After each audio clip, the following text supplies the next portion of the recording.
Children and adolescents affected by COVID-19, the influence and use of media.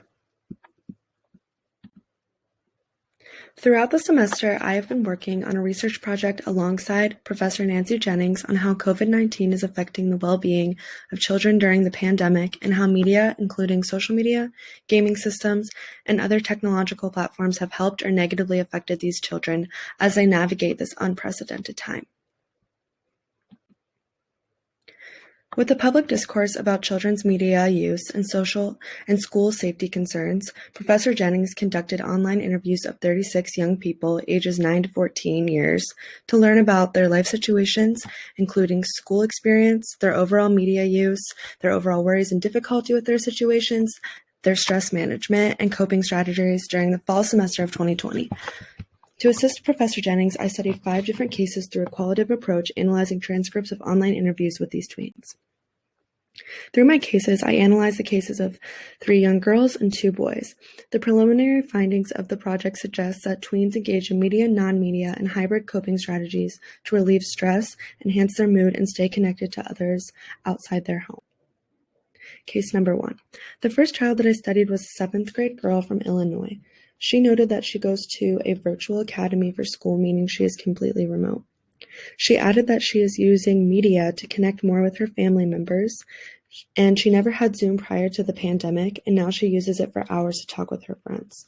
Over time, she has noticed that her parents have gotten stricter with her technology usage as the pandemic has progressed. She does like to use media to find funny videos to show her sister or friends. The second case I studied was a 7th grade boy from Illinois as well. He's doing remote learning, which he thinks is easier than being in person, but he does miss seeing his friends.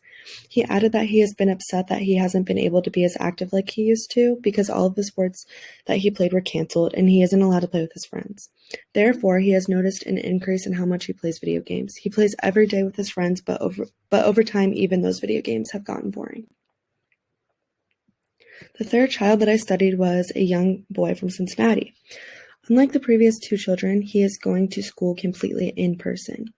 He added that he is using Zoom and FaceTime way more than he used to because he likes to interact with his friends. And because of the lockdown, his parents allowed him to get a smartphone.